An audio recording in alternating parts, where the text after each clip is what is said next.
Buenos días. Por favor, busquen sus Biblias en la carta a los Romanos capítulo 1 y también Mateo capítulo 5. Mateo capítulo 5 lo dejan apartado.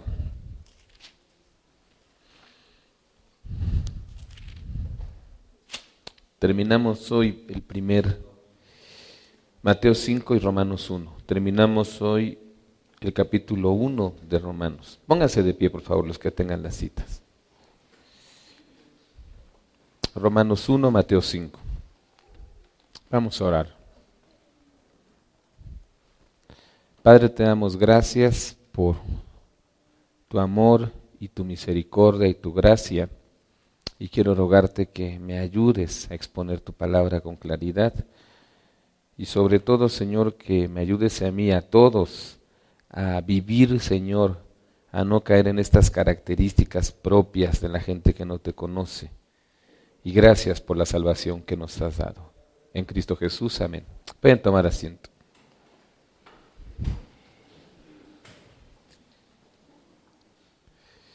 ¿Ustedes creen que el hombre que ha rechazado a Dios es pecador? ¿Sí lo creen? ¿Y ustedes creen que el hombre rechazando a Dios, que peca, es consciente de su pecado? ¿Sí? Bueno, pues estoy maravillado de ver cuánto pecado hay en el mundo. 6 personas muertas a balazos, 20 personas heridas, 43 estudiantes de la Escuela Normal de Maestros de Ayotzinapa, Guerrero, secuestrados, asesinados, y algunos de ellos quemados vivos. ¿Quiénes hicieron esto? ¿Quién puede hacer esto? Una mezcla, una unión entre funcionarios del gobierno de Guerrero y sicarios de un cártel de narcos que también domina la zona de Guerrero. Obviamente las autoridades pertenecen a un partido político conocido. Por otro lado, en Tlatlaya, Estado de México, 22 personas asesinadas. ¿Quiénes hicieron esto? 15 de ellas asesinadas por el ejército mexicano. El gobernador felicitando al ejército diciendo, qué bueno porque los atacaron y tuvieron que defenderse. Estamos orgullosos de nuestro ejército, el gobernador del Estado de México. Pero torturaron a unas personas para que testificaran que había sido en legítima defensa, cuando eso no fue así. ¿Quién? Otro partido político diferente al anterior. El secretario general de otro partido político diferente a estos dos anteriores, en Guerrero, está en un restaurante cuando es asesinado. ¿Quiénes hicieron esto? 2 funcionarios de su mismo partido de Guerrero, porque deseaban escalar puestos más altos en el partido y tuvieron que deshacerse de este, que les estorbaba. Los 3 partidos políticos más grandes de nuestro país. Si hacen esto los buenos, los que deben protegernos, los que aspiran a gobernarnos, los que ven por nuestro bien, ¿qué harán los malos? ¿Qué harán los malos? El hombre que ha rechazado a Dios, sin importar quién sea, es un pecador. Es un pecador. Está consciente de su pecado y merece el juicio de Dios.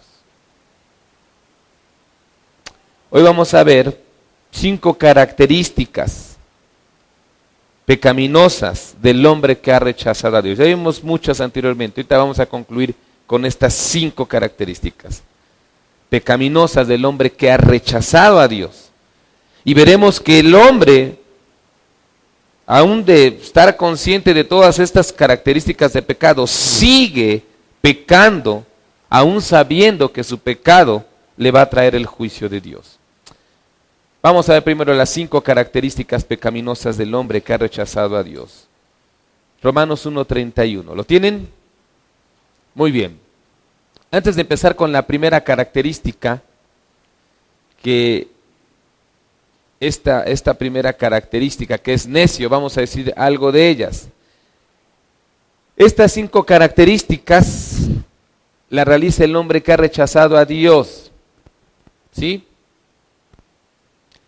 Estas 5 características empiezan en el griego, fíjese, en el griego, con la partícula que se traduce en español privativa a.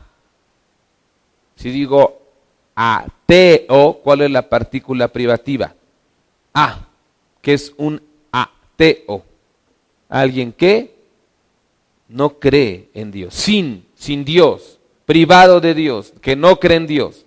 Entonces, estas 5 palabras tienen la partícula privativa. ¿Qué significa esto?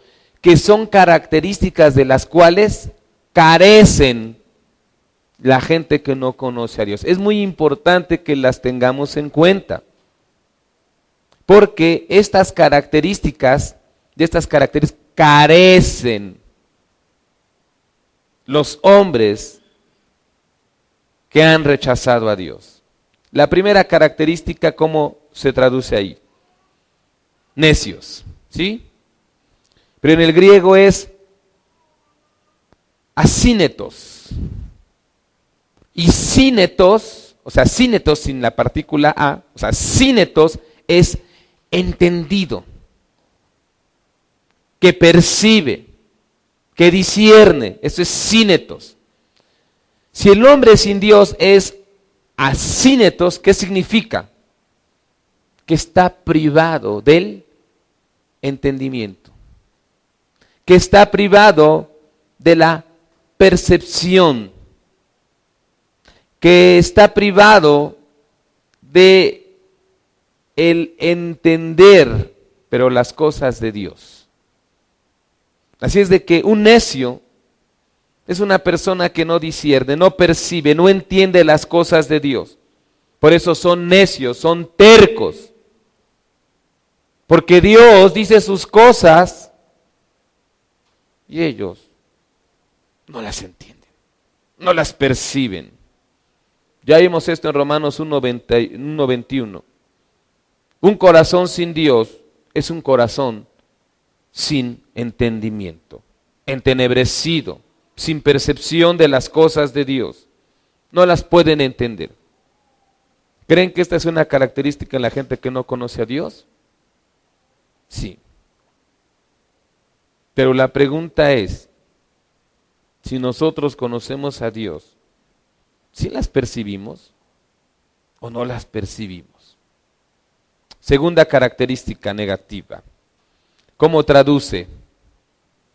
Desleales. ¿Sí? Ahí sí viene una partícula. ¿Cuál es? Des. ¿Sí? Pero en griego es asíntetos. Y esta palabra asíntetos viene de una palabra que es sintitem, que es acuerdo, confirmar. Entonces, los asíntetos o los desleales son aquellos que no son capaces de cumplir un acuerdo. Es algo muy importante. Son aquellas personas que no son firmes en sus compromisos. Por eso estas personas también se les llaman personas no confiables. Son aquellas personas que son infieles a sus acuerdos, infieles a sus compromisos. Los cristianos debemos tener mucho cuidado con esto. Hoy en día vivimos en un mundo de asíntetos y todos nosotros somos víctimas de los asíntetos porque simple y sencillamente la gente no es confiable, la gente no cumple. Y los cristianos debemos tener mucho cuidado con esto. Porque a veces hay mucho cristiano asínteto. Y eso sería una incongruencia. Los bautizos. ¿Cuántos van a ir? 50. ¿Van los 50? Pregunto. No. ¿Quiénes no van? Los asíntetos. ¿No? Tarde mexicana. Yo traigo esto, yo traigo el otro. ¿Todos cumplen? No. Los asíntetos. Discipulados. Nos comprometemos a un discipulado. Te dejan plantado, no van, no memorizan, no estudian. ¿Terminan el discipulado? No. Asíntetos, puntualidad. Tenemos un compromiso aquí a las 9:30 de escuela dominical y a las 10:30 de servicio. ¿Llegan todos a las 9:30? ¿Llegan todos a las 10:30? No. Asíntetos. ¿Qué es asíntetos? Que son incapaces de cumplir con sus compromisos, con sus acuerdos. A estas personas también se usaba la expresión en la antigüedad, como aquellos que trataban los pactos como papel mojado, así se les llamaba. ¿Qué pasa cuando haces una nota en una servilleta o en un papel y se te moja? ¿Qué pasa con la letra? Se borra. Y a veces cuando la ves, ¿qué decía aquí? Ese es un asínteto. Sus compromisos los ponen en un papel mojado. ¿Qué significa eso? Se les olvidó que tenían un compromiso. Tan sencillo como que no lo van a cumplir. Yo pregunto, hermano, ¿eres una persona confiable? ¿Eres confiable? Porque si no eres confiable, si no eres capaz de cumplir tus acuerdos, tus compromisos, entonces tienes una característica de la gente que ha rechazado a Dios.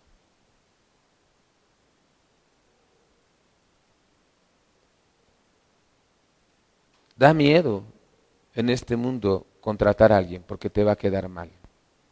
Da miedo hacer algo, estás desconfiando de todo el mundo. ¿Por qué desconfías? Porque no cumplen, porque no son capaces de sostenerse en sus acuerdos. Mateo 5:37 dice, pero sea vuestro hablar como sí, sí, o no, no. Un cristiano debe de cumplir sus acuerdos. Si dijo algo sí, lo tiene que hacer. Y si dice no, pues no lo tiene que hacer. ¿Ok? Asíntetos. Tercera característica negativa, ¿cómo le llaman? Sin afecto. También tiene ahí la partícula o el prefijo sin. Esta característica en griego es astorgos y significa sin amor. La palabra estorge significa amor, pero fíjense bien, hemos hablado mucho de los tipos de amor, ¿no? ¿Cuáles tipos de amor hay? El amor eros, que es un amor sexual, erótico. ¿Cuál otro? El amor ágape, que es un amor hacia Dios. ¿Cuál más? El amor filos o fileo, que es un amor filial, de amistad. Pero está el amor estorge. Y el amor estorge es el amor entre parientes. Se refiere más aún del amor de padres a hijos y de hijos a padres. Pero astorgos significa sin o carecer de. Nos indica que aquellos que son sin afecto natural, dice ahí, o sea, los astorgos, carecen de amor, de corazón, hacia las personas que por naturaleza deberíamos amar más, que son nuestros padres y nuestros hijos. Son duros, crueles, no tienen amor ni afecto, pero a sus padres o a sus hijos. Esta palabra se cita en 2 de Timoteo 3:3, no lo busquen, nada más escúchenlo. También debes saber esto, que en los postreros días, o sea, en los últimos días, vendrán tiempos peligrosos. Luego dice, porque habrá hombres amadores de sí mismos. ¿A quién se están amando? A ellos mismos. Y luego vienen una serie de características negativas, soberbios, blasfemos, ingratos, etc. Pero luego dice en el 3, sin afecto natural. Vean el contraste. Va a haber hombres que se van a amar ¿a quiénes? A ellos mismos, pero no van a ser capaces del amor natural, es decir, de amar a sus padres o de amar a sus hijos. Y esa es una característica de los últimos tiempos. Y esta característica está muy vista en nuestros días, donde ya no hay un afecto hacia los seres que se supone debes querer más. Ya no hay amor ni afecto hacia los padres. Ya no hay amor, no hay afecto hacia los hijos. Yo me pregunto, si tú no amas a tus padres y si tú no amas a tus hijos, ¿tendrás amor para otros? Claro que no. El hombre que ha rechazado a Dios fácilmente pierde el amor o el afecto más natural. El amor hacia los padres. La gente en nuestros días se ama a sí misma, no ama a sus hijos, no ama a los padres. La gente en nuestros días está invirtiendo el tiempo, invierte el talento, invierte sus energías, invierte su vida para el bienestar de ellos y no para inculcar amor ni amar a los hijos o a sus padres. La gente hoy en día ama más el dinero que a sus hijos. Por eso está más preocupada por hacer dinero que por instruir a los hijos. La gente hoy en día ama más su desarrollo personal que a sus padres. Pero están más preocupadas por el desarrollo de sí mismos que el honrar a los padres. Por eso hoy en día hay un descuido hacia los hijos y hacia los padres. Fui a una junta de la escuela de mi hijo el más chiquito, de Moti.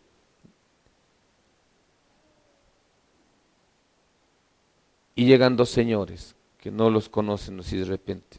Y dicen el nombre, los papás teníamos que pasar lista por los hijos. Y cuando llegan con un niño, ¿quién creen que pasó lista? Los abuelitos. Y dice, ¿ustedes quiénes son? No, pues somos los abuelitos.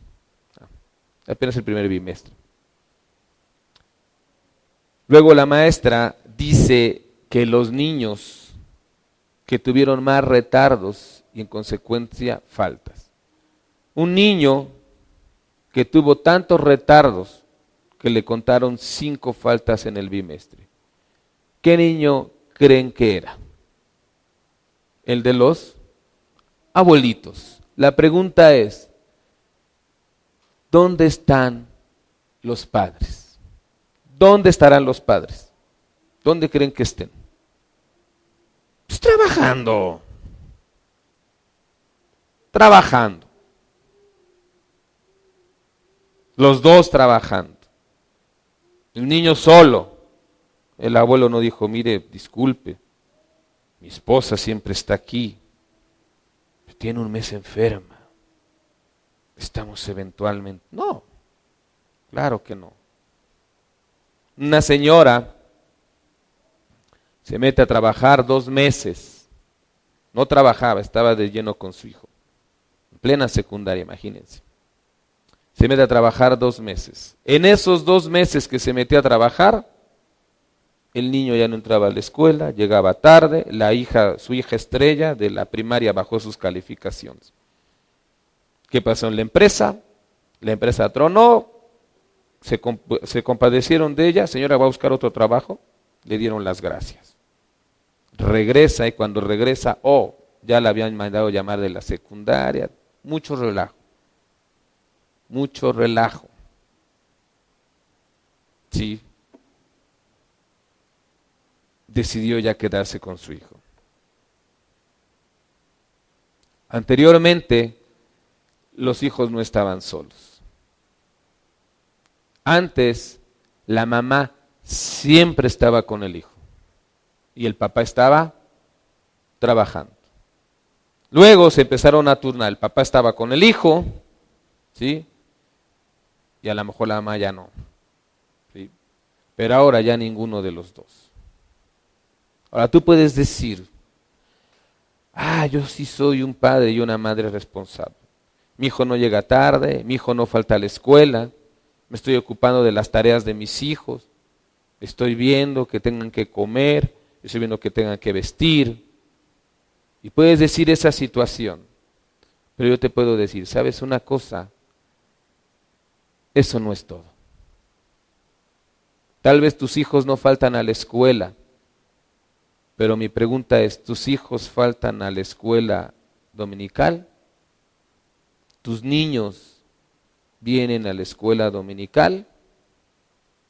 ¿Tus jóvenes vienen a la escuela dominical? ¿Ese es tu amor? Tus jóvenes no faltan a sus escuelas, los levantas, los envías. Ahora yo te pregunto, ¿tus jóvenes faltan a la reunión de jóvenes de esta iglesia? ¿Ese es tu amor?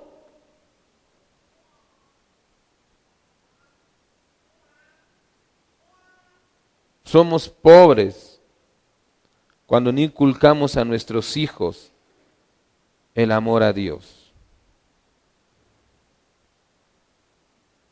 Y amar a padre y amar a los hijos es ministrarles el amor de Dios. Esta característica no la tienen aquellos que han rechazado a Dios. Es una característica del hombre sin Dios. Cuarta característica. ¿Cómo les llama ahí? ¿Cómo les llama? Implacables. Áspondos, es decir, esponde significa promesa, obligación. Áspondos significa que es aquel que no promete nada, que no se hace responsable, que no se obliga a nada. El anterior se obligaba, pero no cumplía. Este de plano, ¿qué? Ni le entra, ni se obliga. Pero ojo, porque aquí la idea no quiere decir eso. La idea es alguien que no quiere reconciliarse. Es una persona que está dispuesta a destruir a otros sin tregua, sin detenerse. Es decir, estas personas no buscan un acuerdo, no buscan la reconciliación, buscan seguir dañando. ¿Tú conoces a gente incrédula que lleva años sin reconciliarse? Sí. Ahora pregunto, ¿conoces a cristianos que no se quieren reconciliar? Triste, ¿verdad? Es muy triste. Bueno, pues las personas irreconciliables es una característica de aquel que no tiene a Dios. La quinta característica, ¿cómo les llama? Sin misericordia. Aquí también lleva el sin, ¿sí? Y aquí es anelemon. Y esto significa simple y sencillamente no tener compasión. Es no sentir feo, no sentir dolor por aquellos que están sufriendo. Es ser insensibles al dolor de la gente. Ahora, quiero recalcar este concepto, porque este concepto no se ha entendido lo que es la misericordia. Y a veces confundimos. No hemos entendido lo que es la misericordia. Y miren, hermanos, ser una persona misericordiosa es muy difícil. Nos cuesta mucho la misericordia. Y la hemos confundido. Porque misericordia no se trata de ser sensible a tus hijos, de sentir feo porque tus papás están mal, de sentir feo porque tus hermanos tienen necesidades, tus hermanos en la carne y les tienes que echar la mano, de sentir feo porque tus hermanos en Cristo están sufriendo. No, ¿sí? Eso no es misericordia. No te confundas. Si tú sientes feo y le echas la mano a tus hijos, a tus primos, a tu mamá, a tu papá, eso es estorge, amor a la familia. ¿Sí? Si tú sientes feo cuando está tu amigo pasando por algo, tu hermano en Cristo, eso es fileo, es el amor con el cual simpatizas, pero esto cualquiera lo hace. Hasta los peores criminales, los más insensibles, tratan de ser sensibles a su familia y a sus amigos. Pero la palabra sin misericordia, ¿sí? Anelemon, es no tener compasión. Es decir, son aquellos que solo sufren cuando sufren los suyos. Pero cuando sufren los demás, no aman, no sienten, no hacen nada. Jesús lo dijo con mucha claridad en el Sermón del Monte. Ahora sí busquen Mateo 5. Lo dijo ahí Jesús con mucha claridad. De lo que es una persona misericordiosa. ¿Lo tienen? Mateo 5, 44 a 48. Dice así Mateo 5, 44 a 48. Pero yo les digo, amen a vuestros enemigos. Bendigan a los que los maldicen. Hagan bien a los que los aborrecen. Y oren por los que los ultrajan y los persiguen. ¿Para qué? Para que sean hijos de vuestro Padre. Y para que de veras se comporten como hijos de Dios, no como la gente que ha rechazado a Dios.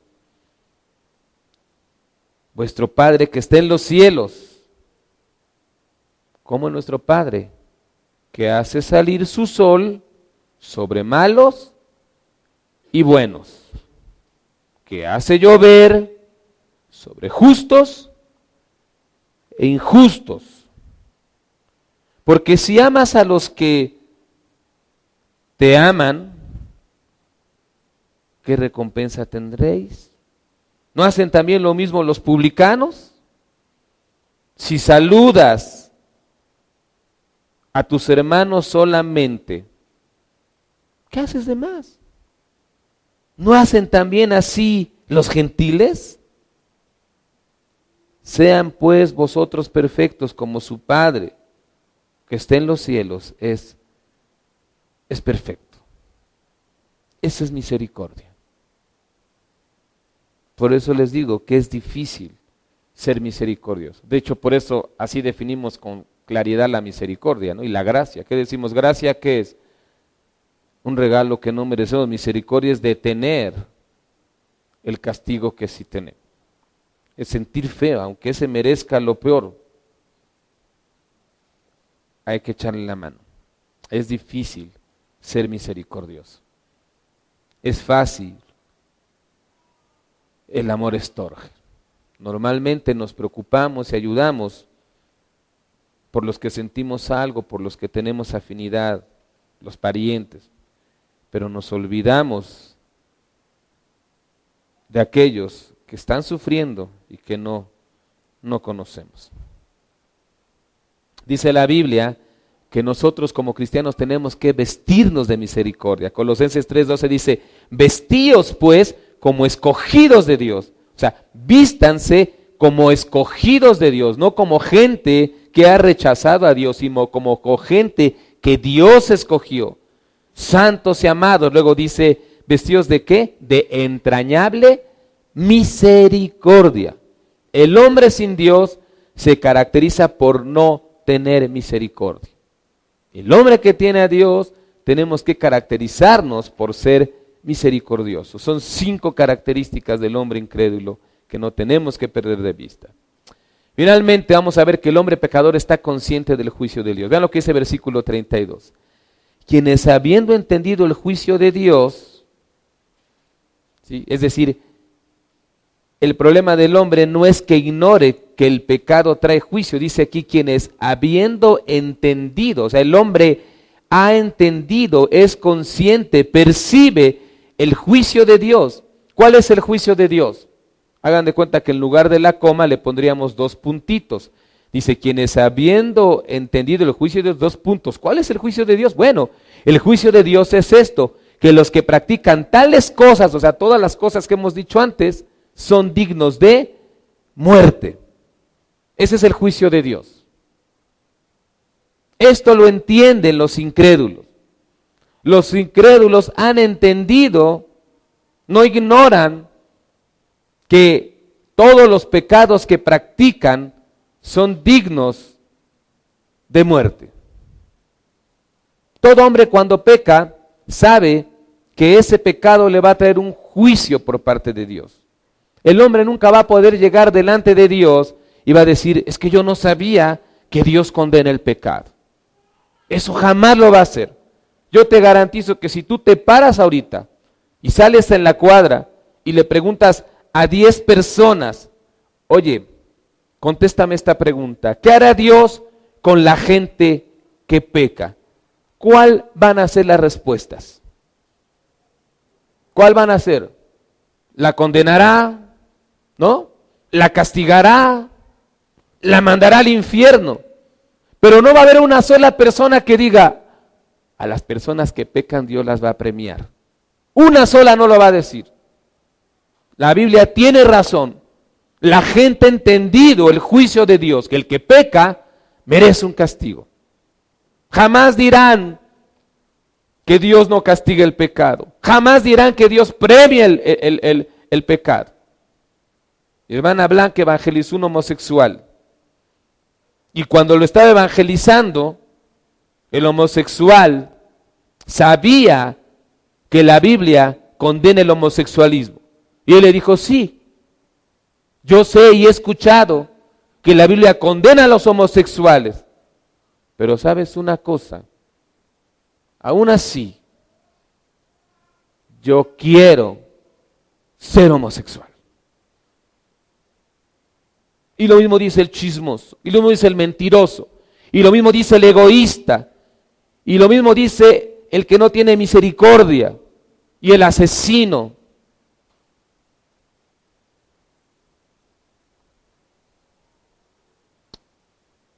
Los hombres saben lo que es malo. Su propia conciencia, como lo vimos antes, les hace ver lo que es pecado. Y aunque la conciencia está caída y la conciencia no es un termómetro muy preciso para medir esto, aún así, en la conciencia está lo que es el pecado, la injusticia, la perversidad, la avaricia, la maldad, la envidia, los homicidios, las peleas, los engaños, la murmuración, el aborrecer, el ofender, el desobedecer, la necedad, la deslealtad, el no tener afecto por la familia, el no tener misericordia, etcétera, etcétera. Todas estas características que vimos y muchas más, todas estas conductas son consideradas en todas las civilizaciones, en todos los lugares y en todos los tiempos. Fíjate bien, no importa el grupo de gente que sea, en cualquier lugar, en la isla más remota, ¿sí? En todos los lugares, en todos los tiempos, son consideradas estas conductas como conductas malas, conductas pecaminosas, conductas que merecen un juicio, tanto de los hombres como de Dios. Cuando los españoles conquistaron a los aztecas,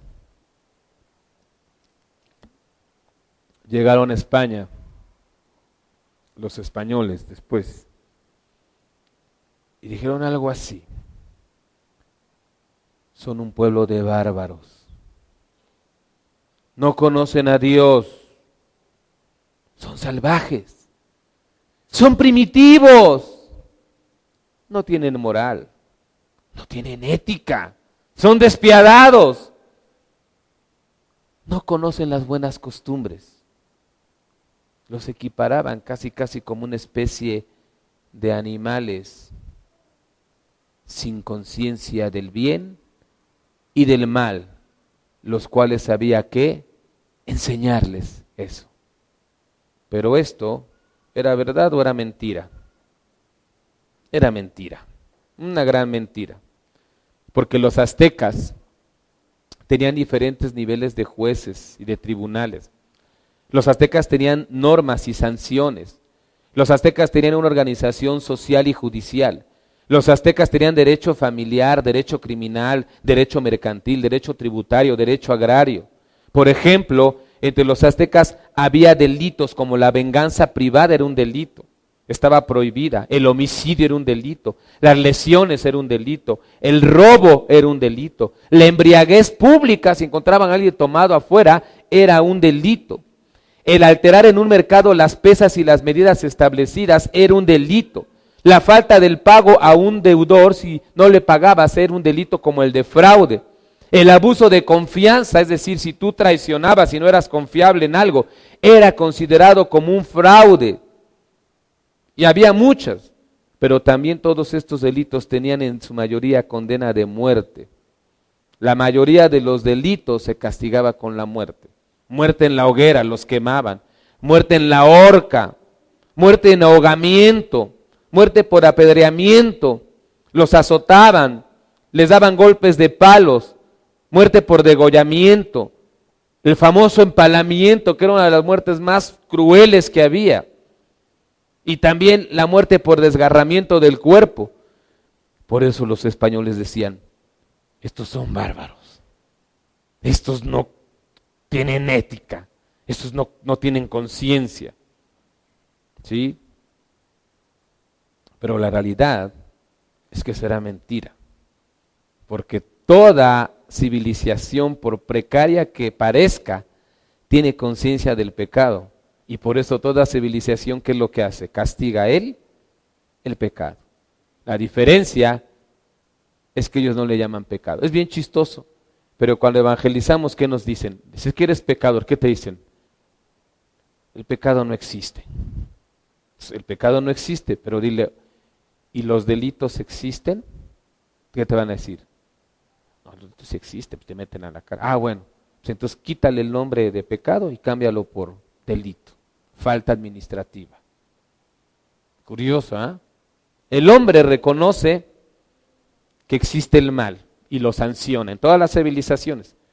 Pero cuando tú le dices que ese mal, la Biblia le llama pecado, entonces ya no es pecado. Y cuando dices que Dios lo va a castigar, entonces Dios ya no lo tiene que castigar. ¡Qué incongruencia!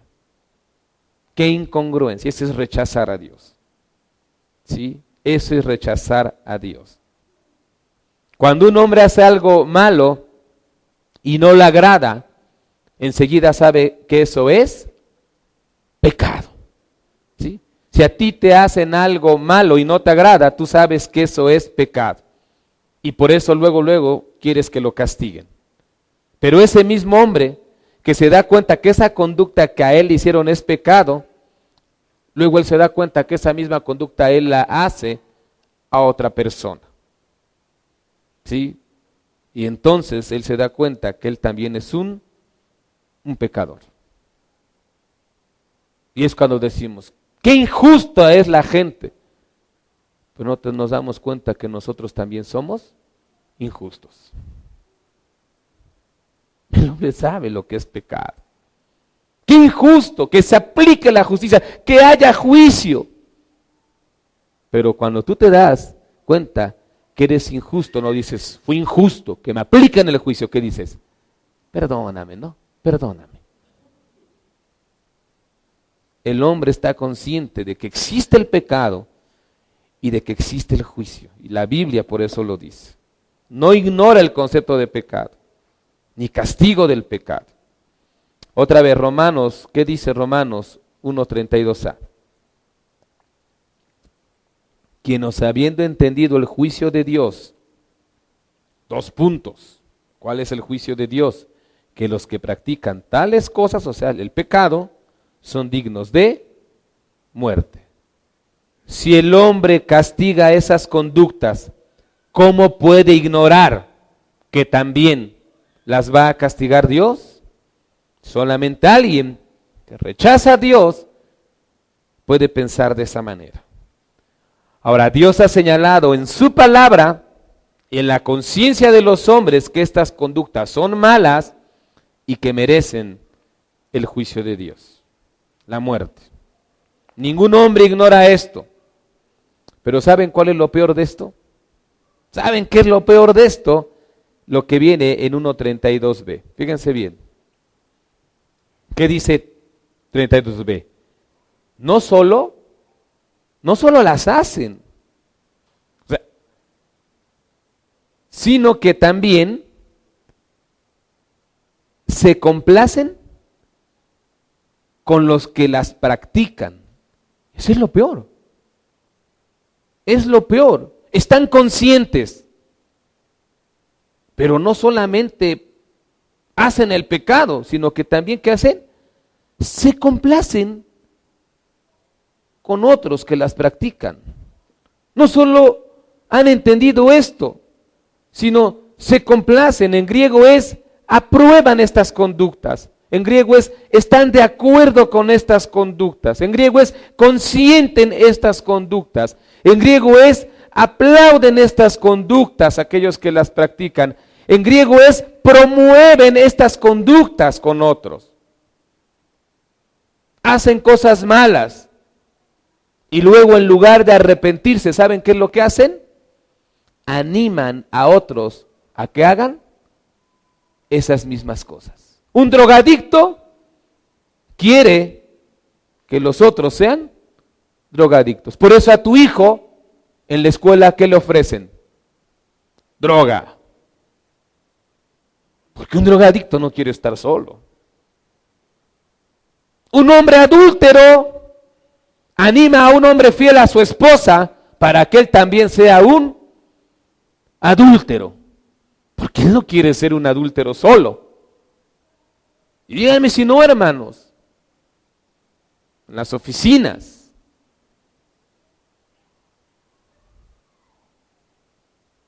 los narcos asesinan, pero hay policías que también asesinan. Y por eso a veces no vemos la diferencia. No sé qué sea más feo, que caiga en manos de la policía o en manos de un narco. Los dos torturan, los dos matan, los dos. ¿Sí? Es más, sales de narco y te vas a trabajar ¿de qué? De policía. Sales de policía y te vas a trabajar con los narcos. ¿Sí? Se aplauden, como dice ahí, consienten. Una jovencita que perdió la virginidad convence a su amiga para que ella también pierda la virginidad con su novio. Un alcohólico quiere que los demás brinden con él. Hermanos, los hombres no solamente pecan, sino se complacen con otros, se agradan con otros en hacer esos pecados. ¿Se dan cuenta de eso? Es lo que dice Romanos. Y en todo esto hay alguien que está fuera de este juego. ¿Quién es? Dios. En todo esto sacan a Dios, rechazan a Dios. Por eso decimos que son conductas y características del hombre sin Dios.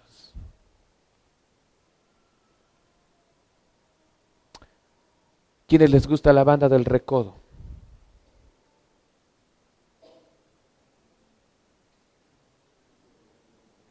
¿La han escuchado? ¿Tiene buenas rolas? No, no es cierto. No, yo no escucho. No escucho banda, no escucho banda. Pero es buena. Hay que ver la letra siempre, ¿eh? La esposa de Aldo Sarabia. ¿Quién era Aldo Sarabia? Trompetista de la banda del Recodo. La esposa de este hombre quería asesinarlo. Ella quería asesinar a su esposo, este trompetista de la banda del Recodo. Pero no lo haría sola. Así es de que se consiguió un amante. Supo cómo seducirlo.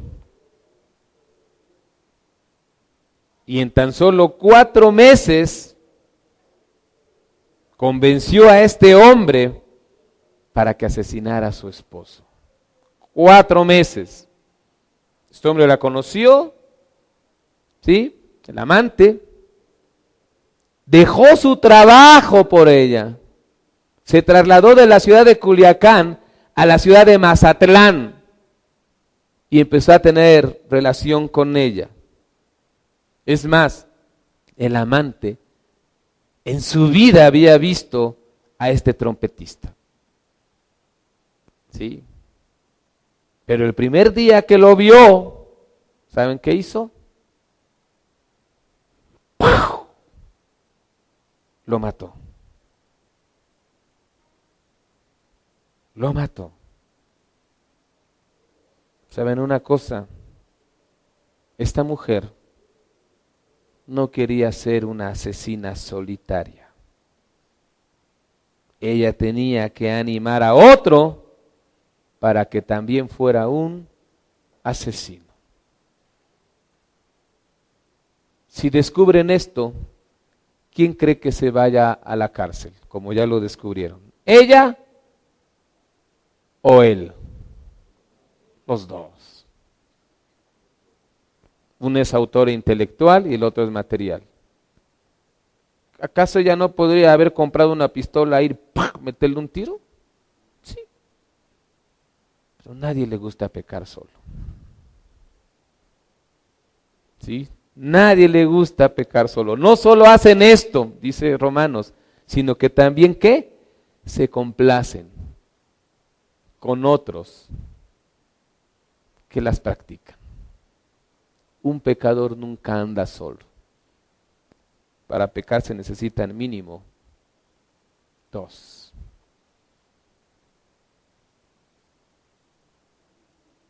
Y ahora, ella y él en el bote. Conclusión, hermanos. El hombre ha rechazado a Dios. El hombre sabe que ha pecado, está consciente de eso, no lo ignora. El hombre además sabe que su pecado va a traer el juicio de Dios. Sabe que su pecado es digno de muerte. Pero lo peor, el hombre aún sabiendo esto, lo aprueba, se complace con otros que practican el pecado. Pero eso, hermanos, ¿quiénes lo hacen? El hombre que ha rechazado a Dios. Esa es la premisa, y no quiero que pierdan de vista esto, porque muchas veces se van a hacer bolas con con el Evangelio, y aunque parezca increíble, a veces los cristianos se hacen bolas con el Evangelio. Pero vean lo que dice 1:32, léanlo por última vez. Hay un verbo que se repite. ¿Cuál verbo se repite en Romanos 1:32?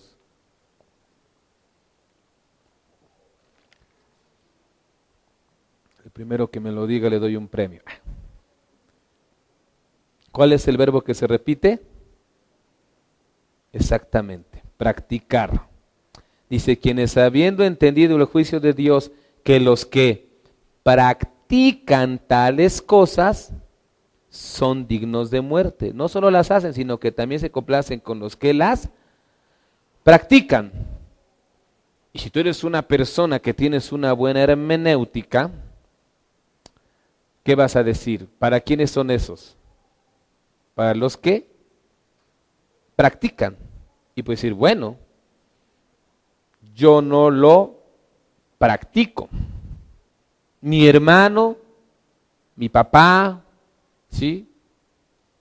No son asesinos. No son asesinos, son buenas personas. Mi amigo, mi primo, no son tan malos, son buenas gentes. ¿Sí? Y están diciendo, no practican el asesinato, no practican esto, no practican lo otro. Y en Romanos 1:32 dice que los que practican estas cosas. Es más, casi te atreverías a decir y a voltear y a ver a tu mamá, a tu papá en conversa, a tus hermanos, tus amigos, pues no son tan malos. ¿O sí son tan malos? ¿Sí son muy malos, hermanos? No nos vamos a comparar con los ejemplos que les dije en la introducción, y con esta mujer. No, claro que no. Bueno, pues las respuestas a estas preguntas las vamos a ver en la siguiente predicación. ¿Qué pasa con ellos? ¿Qué pasa con ellos para que no nos engañemos? Vamos a orar. Padre, te damos gracias por tu palabra. Ayúdanos, Señor, a detectar estas características, no en la vida de los que no te conocen, sino en la vida de nosotros, Señor, que nos has escogido. Ayúdanos a no practicar y ayúdanos a no caer en estas conductas que son propias de los que te han rechazado, mas no de tus hijos. Te lo rogamos en Cristo Jesús. Amén. Que Dios les bendiga. Gracias.